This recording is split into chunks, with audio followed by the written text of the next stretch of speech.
All right then. So, people I admire. Cuando me refiero a people I admire, me refiero a gente que yo admiro. Vamos a ver ahora adjectives relacionados a la personalidad de las personas. ¿Ok?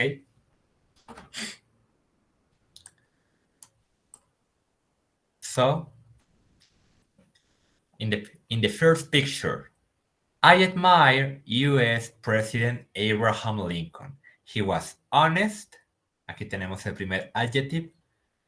Yo admiro al primer presidente de los Estados al presidente de los Estados Unidos, Abraham Lincoln. He was honest. Él fue honesto. As a lawyer and never worked for free. Como un abogado, era un honesto abogado y a veces trabajaba, often, es a veces o de repente, worked for free, trabajaba gratis. Cuando alguien dice worked for free, significa que trabajaba sin salario. He was brave, otro adjective, brave es valiente. And keep the country together during war. Y mantuvo el país junto, unido, durante la guerra. He was a very inspiring person.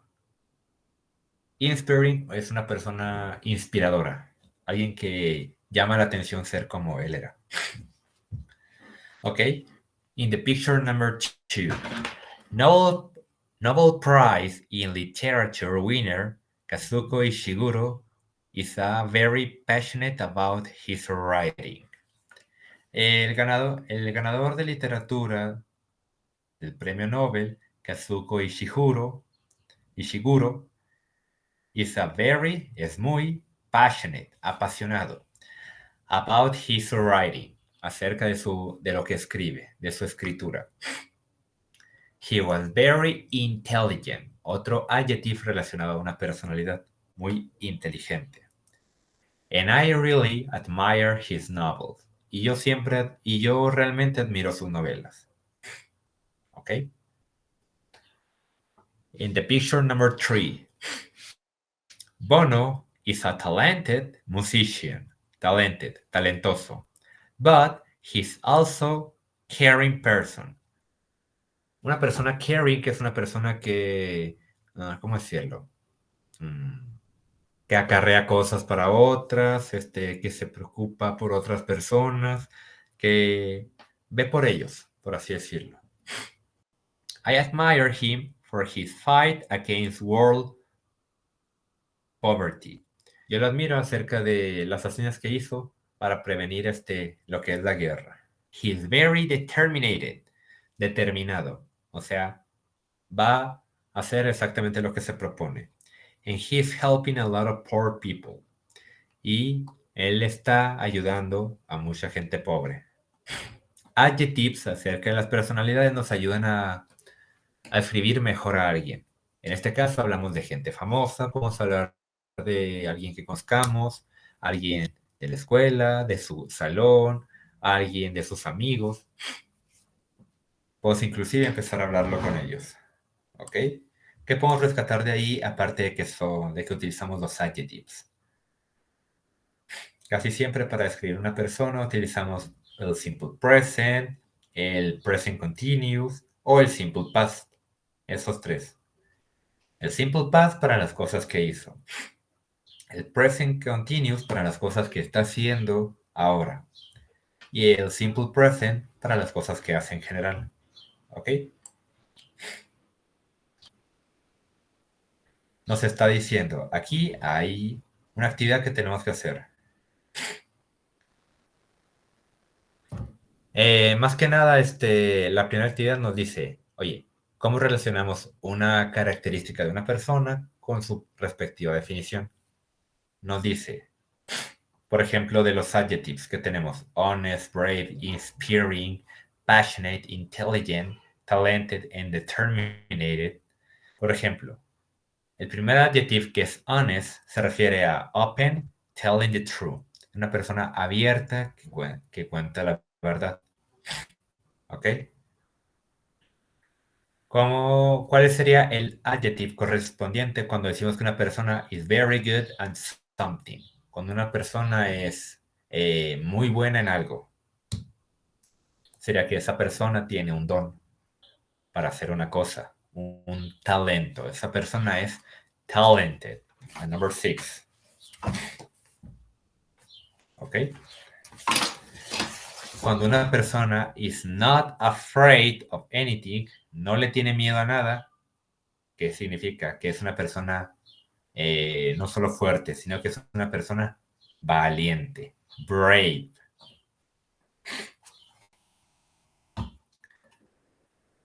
¿Cómo es una persona que es nice to other people? Agradable o linda con otra gente.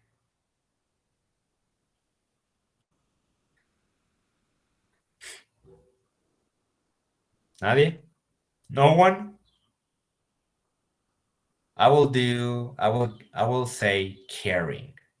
Cuando una persona es agradable con otra persona, que alguien la acarrea, alguien la motiva a seguir adelante. Eso es ser nice, eso es ser lindo con otra persona.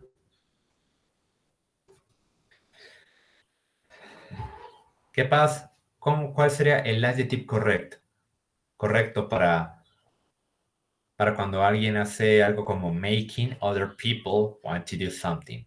Algo de hacer que otra gente quiera hacer algo en particular. Quiera empezar un proyecto, quiera iniciar algo nuevo en su vida. Cuando logras trascender a otra persona, ¿qué significa? Que esa persona te está inspirando, inspiring.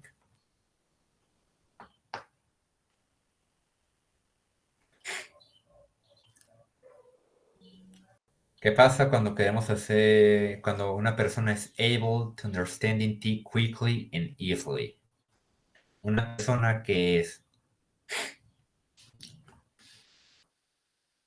una persona que está abierta a entender cosas rápido y de manera sencilla. Es una persona intelligent.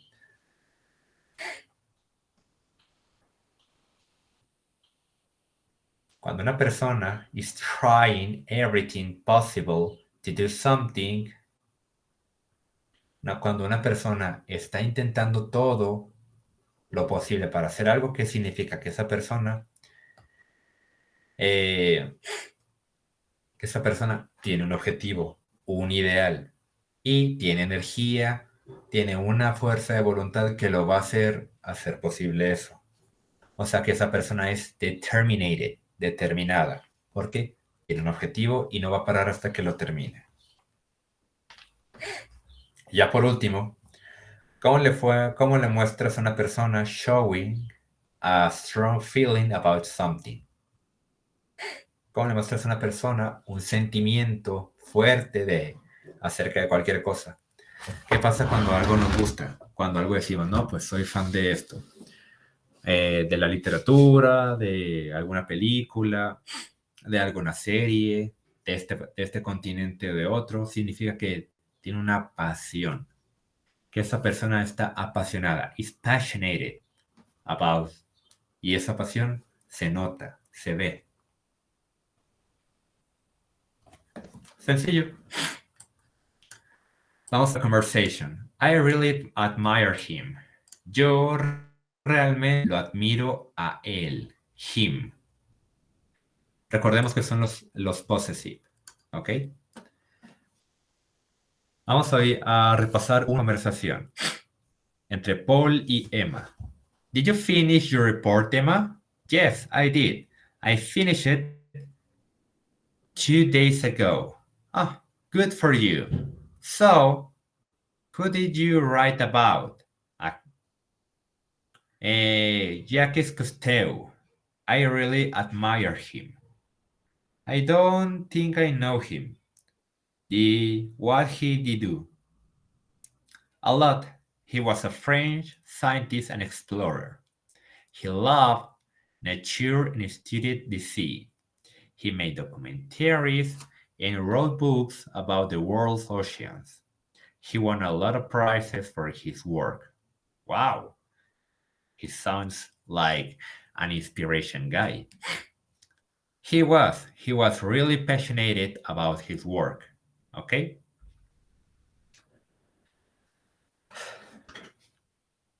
Nos maneja que técnicamente la conversación es de que uno tenía que hacer un reporte de una persona famosa.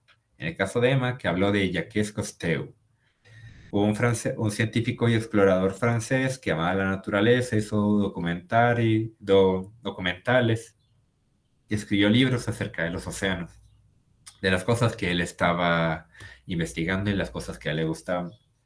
Para ella, él era una inspiración, an inspiring person. Creo que sería la primera actividad de la clase para que se quedara como tarea. Ahí vamos a escribir aquí abajo, vamos a hacer the talk, vamos a escribir acerca de alguien a quien nosotros admiremos. Puede ser un artista, una persona conocida, una persona no tan conocida, pero porque lo admiramos. O por sus logros, o por lo que ha hecho, o por su forma de ser, o por algo que haya hecho que cambió mi vida. Someone that we admire. Una pequeña biografía como de un párrafo, más o menos, acerca de una persona a la que admiremos. Esa será la primera actividad del día de hoy. ¿Ok? Be ready for the next page. Antes de que pasemos a la siguiente página, vean lo que tenemos aquí. Hay algunas palabras que hasta este punto no sé si hayan visto. Aquí ya nos maneja el did, en forma de pregunta. Did you finish your report? ¿Se acuerdan cuando estaban viendo el simple present, el presente simple, donde no tenía verbo to be? Así que para poder hacer negaciones, preguntas y las preguntas teníamos que usar un auxiliar, que era el do o el does. En este caso, el pasado de do y does es el did, para primera, segunda y tercera persona. Aquí yo tengo, did you finish your report, Emma? Si yo pregunto con did, tengo que contestar con did, diciendo, yes, I did. I finished it. Vean cómo aquí estamos hablando en simple past. Está el sujeto, el verbo en pasado para una afirmación. Aquí tengo otra pregunta. So, who did you write about? Acerca de quién escribiste. Escribiste en pasado. Aquí tengo el auxiliar en pasado y aquí tengo una pregunta WH para generar mi pregunta. Cabe la redundancia. Aquí ya estoy hablando en simple present, pero aquí vuelvo a hablar en pasado. What did he do? ¿Qué es lo que él hizo? El did técnicamente no tiene una traducción o no tiene un significado. Depende de lo que yo quiera decir. Pero lo que sí es que yo lo necesito para poder expresar que estoy hablando en un tiempo pasado. Para negaciones o para preguntas. Aquí tenemos una afirmación. He loved nature and studied the sea. Él amó la naturaleza y estudió el mar. He made, él hizo. Es el sujeto y luego ya el verbo en pasado. He won, el sujeto y luego el verbo en pasado. Aquí yo tengo el simple past, pero es la única cosa donde tengo el verbo to be. He was really passionate about his work. Él fue. Cuando tengo el verbo to be me refiero al fue. Y eso sí tiene una traducción. A continuación vamos a ver cómo utilizamos el simple past cuando no tenemos el verbo to be. ¿Ok?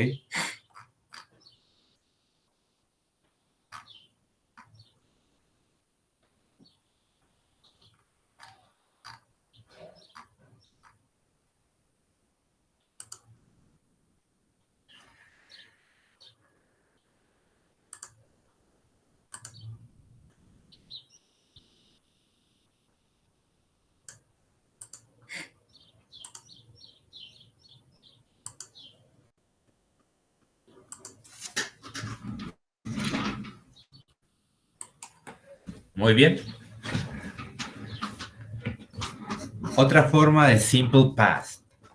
como la que vimos ayer. La que vimos ayer fue el simple past, pero cuando teníamos el verbo to be. ¿Qué pasa cuando no tenemos el verbo to be? Vamos a ordenar las oraciones de esta forma. Tenemos el pronoun, que es el sujeto del que voy a estar hablando, y luego el verbo en pasado. Aquí existen dos tipos de verbos cuando estemos hablando en pasado. Los regular verbs, los verbos regulares, y los irregular verbs, los verbos irregulares. ¿Cuáles son cada uno de ellos? Por ejemplo, en el caso de los regular verbs, de los verbos regulares,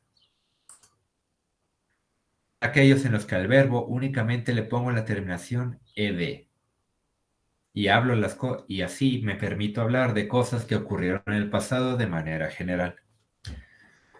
Sujeto y verbo y verbo en pasado y ya tengo mi oración. Yo digo aquí, I talked. Aquí el verbo es talk, de platicar, y cuando le pongo la terminación ed, me refiero a que esa cosa ya ocurrió. Esa persona habló. Hago lo mismo en primera, segunda y tercera persona. En I, en you, en we, en they, en he, en she y en it. I talked with my mom. Yo platiqué con mi mamá.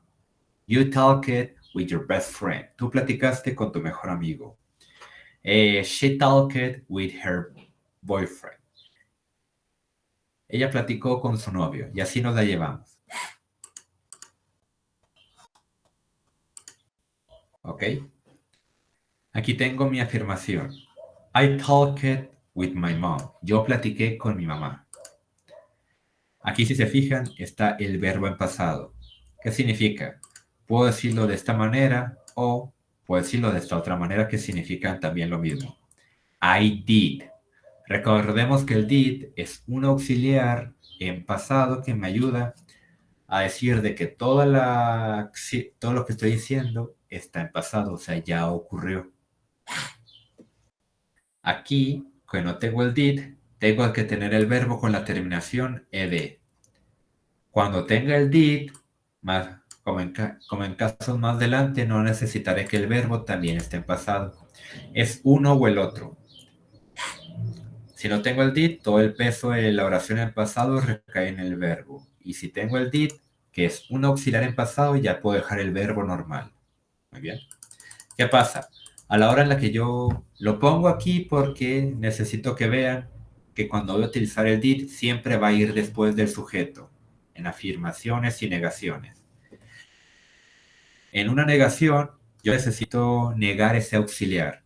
Así que después del did le voy a poner un not para que me quede I did not talk with my mom. Yo no platiqué con mi mamá. Aquí como tengo mi auxiliar, el verbo lo dejo normal. Y el not me ayuda a determinar que es una negación, algo que no ocurrió.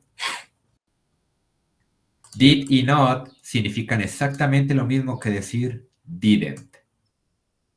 Así que si digo I didn't talk with my mom, quiero decir lo mismo. Yo no platiqué con mi mamá. ¿Ok? ¿Qué pasa? Que para hacer una pregunta yo necesito primero poner el did, luego voy al sujeto, el verbo y luego a todo lo demás de la oración para que generar la pregunta. Muevo el did del segundo lugar al primer lugar para que me quede Did I talk with my mom? ¿Acaso yo platiqué con mi mamá? Y si pregunto con did, forzosamente tengo que contestar en did, de que eso ya ocurrió. ¿Platiqué con mi mamá? Yes, I did. Sí, sí lo hice. O no, I didn't. No, no lo hice. Muy bien. Este es cuando los verbos son regulares, que tengo la terminación ed en el verbo. ¿Qué pasa con aquellos verbos que son irregulares? Irregular verbs. ¿Ok? Un verbo irregular es aquel donde una palabra es en presente y otra palabra distinta sin terminación ed es en pasado. Run, el verbo run, que es correr, run, en pasado es run. Aquí lo que estoy diciendo es I ran, yo corrí. Segunda persona. You ran. Tú corriste. Tercera persona. He, she e it ran. Ella, él o eso corrieron. Corrió.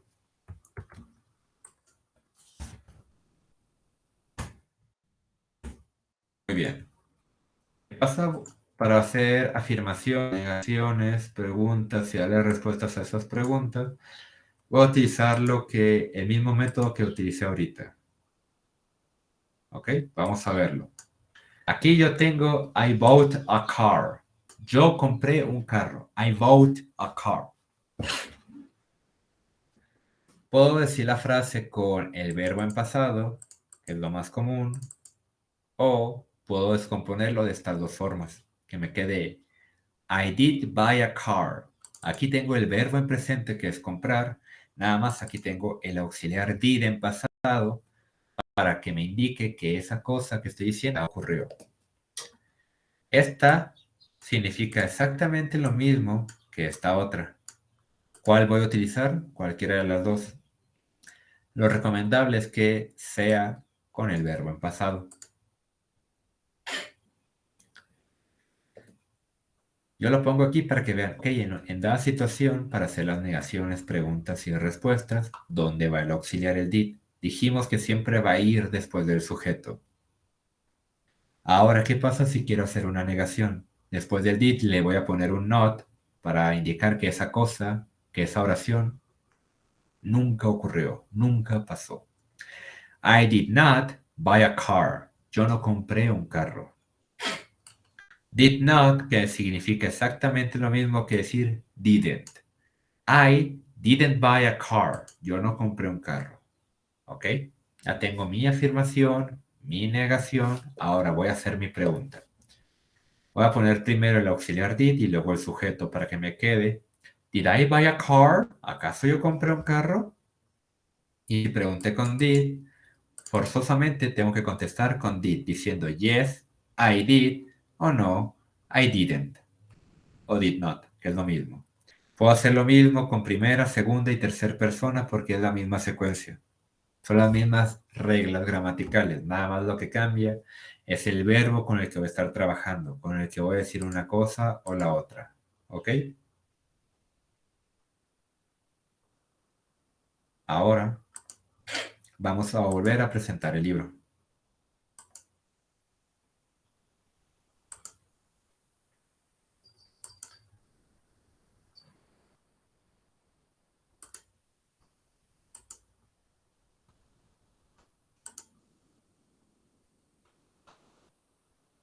Vamos a ver el grammar. ¿Cómo utilizamos el did? A veces vamos a tener oraciones simples donde no tengamos el verbo to be. Así que vamos a manejarlas de la mejor manera posible.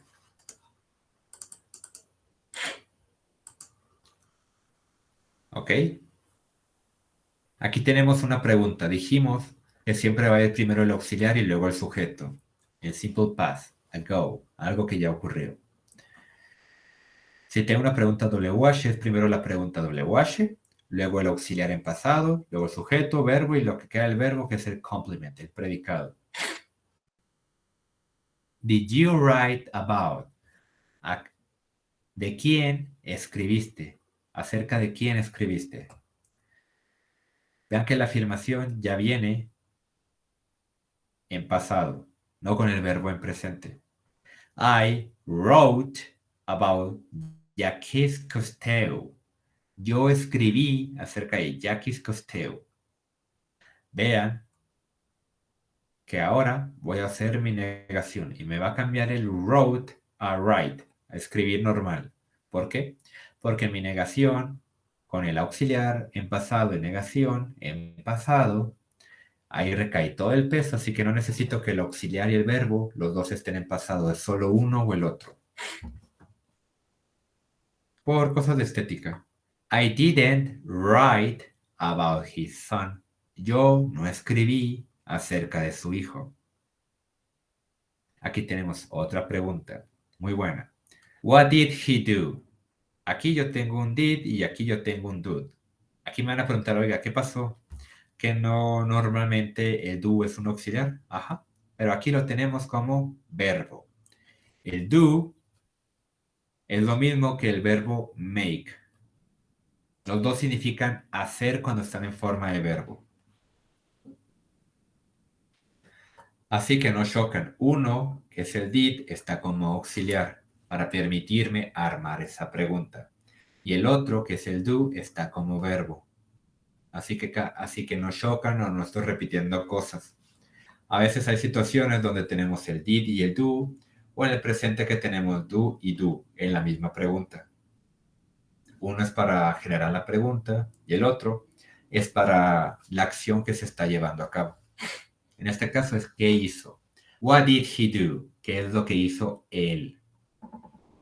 Y ya mi respuesta, que es una afirmación, ya utilizo el verbo made, que es el pasado de make, de hacer. He made documentaries. Él hizo documentales, perdón.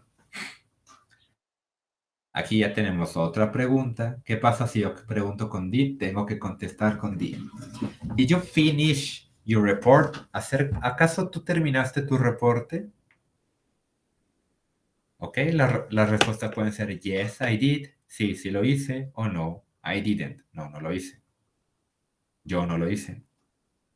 Siempre en las respuestas el sujeto, sí o no, el sujeto con el que estemos trabajando o el sujeto que esté respondiendo, y luego ya el auxiliar con el que estemos trabajando. Cuando hablamos de un periodo de tiempo, ago, cuando quiero utilizar el ago, me refiero a que ya ocurrió hace unos días, hace unas semanas, hace unos años, hace mucho tiempo. Si yo digo, I finished the report 2 days ago, quiero decir, yo terminé el reporte hace 2 días. Esa es la definición del ago, hace tanto tiempo. I researched it a week ago. Yo lo busqué hace una semana. I saw a documentary 4 years ago. Yo vi un documental hace 4 años.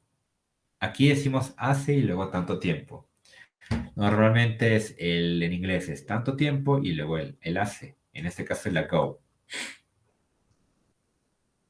He died a long time ago. Él falleció hace mucho tiempo. ¿Ok? Ya vimos cómo utilizamos ahora el simple past cuando no tenemos verbo to be. Que utilizamos el did. ¿Cómo utilizamos ahora frases en pasado con el ago para decir que fue hace tanto tiempo? Poniendo el ago al final del periodo de tiempo. Si fue hace una semana, si fue hace 2 días, si fue hace 10 años. Pongo el tiempo y luego ya el ago para decir hace cuánto ocurrió. Vamos a completar esta conversación. Nos está diciendo que le están faltando le están faltando palabras, le están faltando auxiliares para poder terminarlo, para poder terminar lo que el texto quiere decir.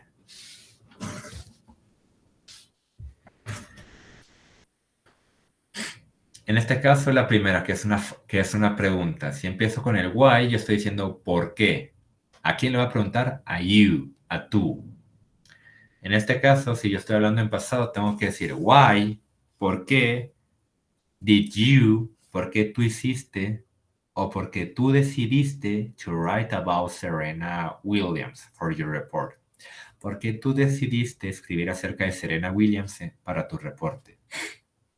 ¿Qué pasa? Si aquí yo le voy a poner el did, el verbo lo voy a dejar en su lugar. Así que está. Si está en forma presente, ¿por qué? Porque no puedo tener el verbo en pasado y el auxiliar en pasado en la misma pregunta.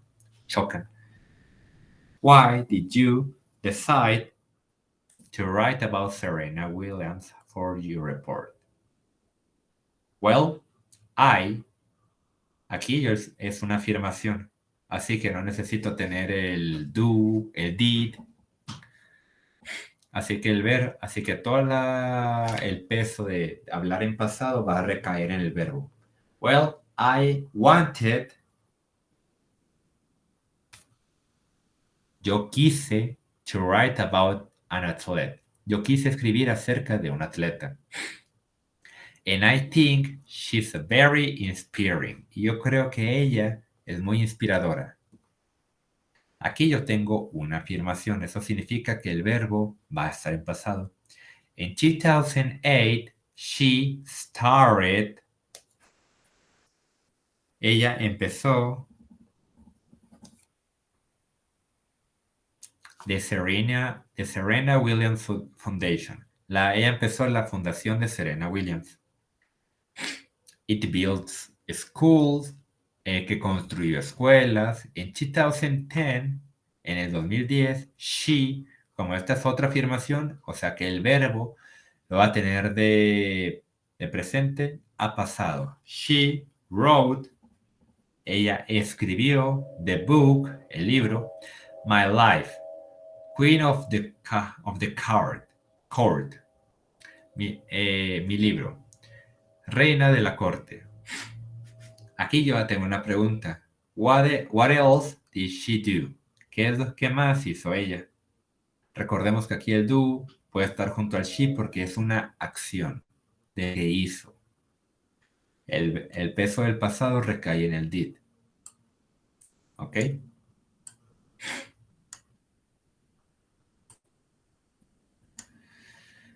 Well, en 2016, bueno, en el 2016, como aquí yo tengo una afirmación que va a pasar, el verbo va a estar en pasado. She danced in her friend's Beyoncé video.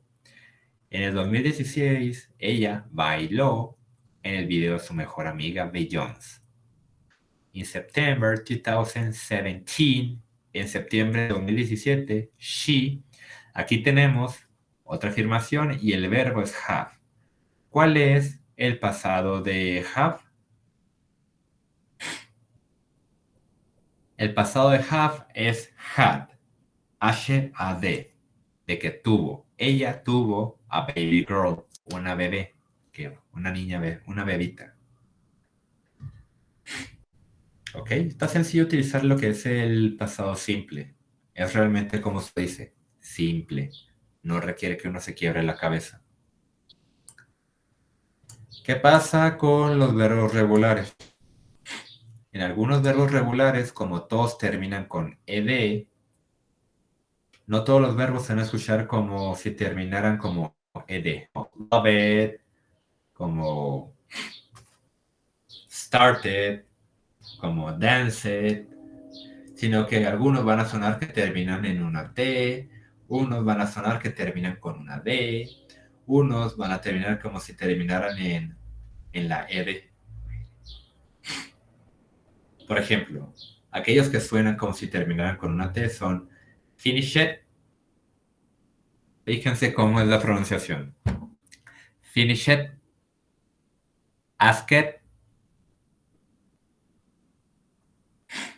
como que es seco para poder decir aquí terminó el verbo. Yo puedo decir que algo termina con ed según el verbo. Por ejemplo, el verbo play, jugó. El verbo admire, admiró.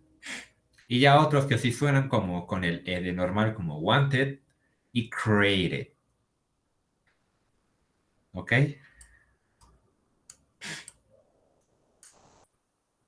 Aquí tenemos otros adjectives. Brave, caring, honest, intelligent, and talented. Son 5 adjectives acerca de la personalidad de una persona.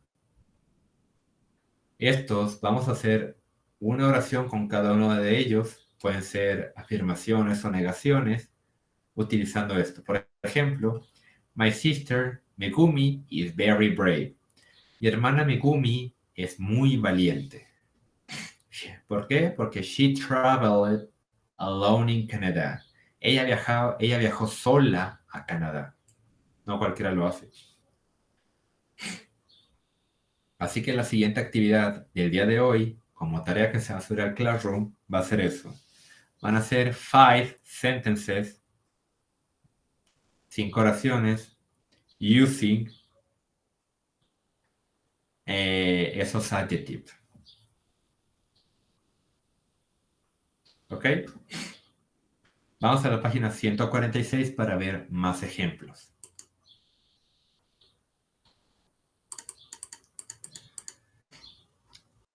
What an inspiration person. ¿Qué persona tan inspiradora? Think of 3 people you admire. Piensa acerca de 3 personas a las que tú admires. Use the categories below to think of your own. Utiliza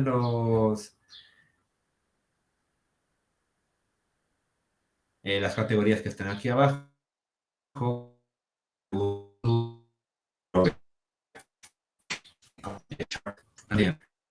A musician, un músico, an actor o actriz, a politician, a business leader, an artist, a family member, a scientist or a teacher. Aquí tenemos diferentes personas. Gente famosa que hizo diferentes cosas. ¿Ok? Vamos a escribir el nombre de las personas, por qué son famosas o por qué tú las consideras que son o inteligentes o valientes o inspiradoras o así, y luego ya una nota.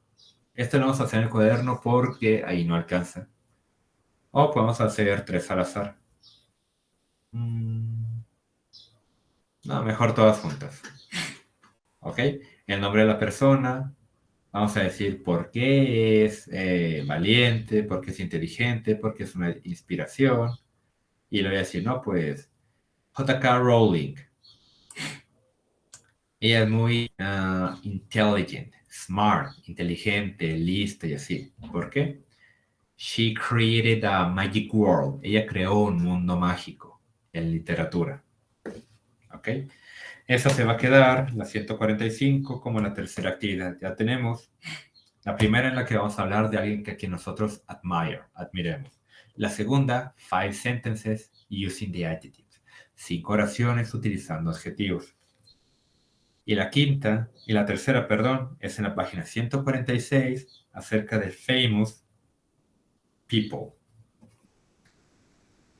Gente famosa y por qué son famosos. ¿Ok? Very good. So, volvamos a en lo que está.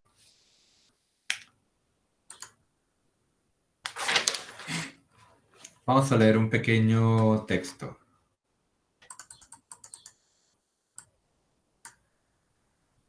A different kind of banker. Un tipo diferente de banco. Vamos a hablar del doctor Mohamed Yunus, a banker and economist, un banquero y economista. Was born in Bangladesh in 1940. Nació en Bangladesh en 1940. He studied economics at Dhaka University in Bangladesh. Él estudió economía en la Universidad de Dhaka en Bangladesh.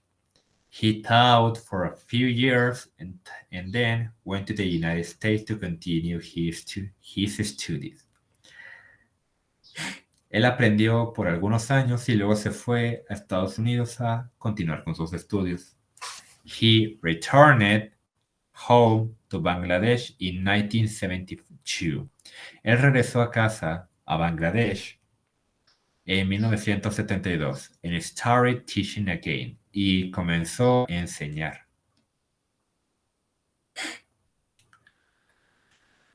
One day in 1976, un día en 1976, Yunus visited a poor village in his home country. El señor Yunus visitó una villa pobre o un pueblo pobre en su país hogar. There, he met some woman who wanted to make furniture.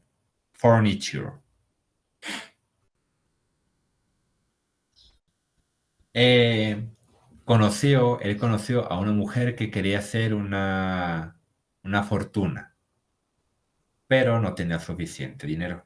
He decided to help them and gave them $27 of his own money. Decidió ayudarlos y darles $27 de su dinero. They made a solid furniture. Ellos hicieron una fortuna sólida. Made a profit. Esa realidad.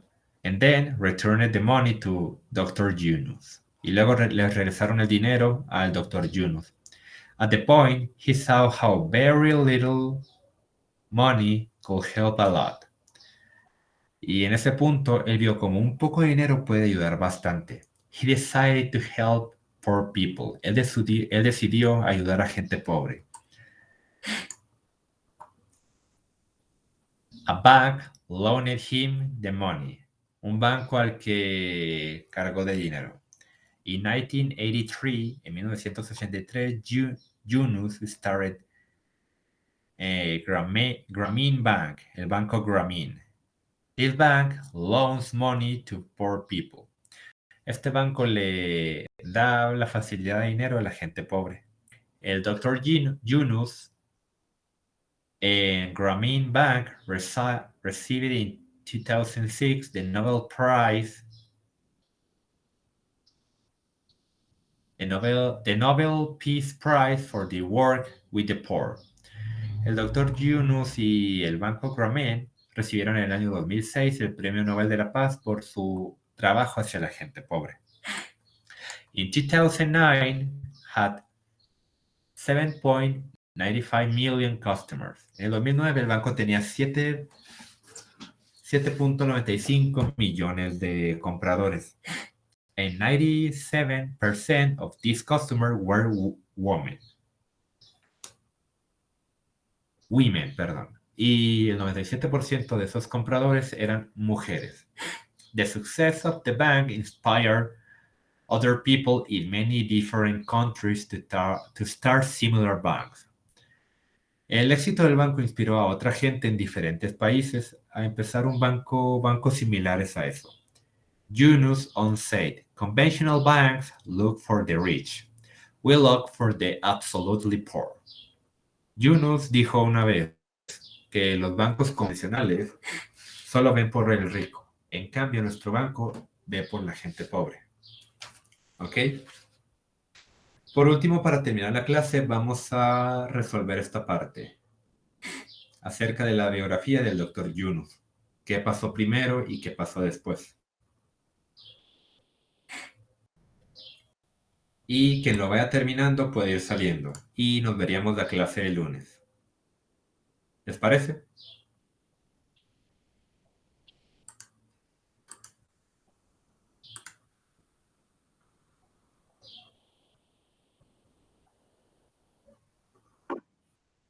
Dime, Judith. ¿Cuántos famosos tienen que ser en la actividad 3? Los de la página... ¿Ahí dónde está? 146.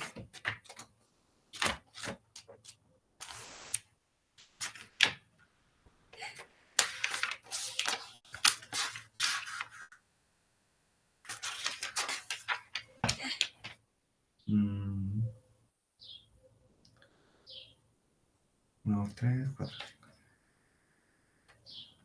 8 famosos. ¿Cuántos, perdón, se le cortó? 8.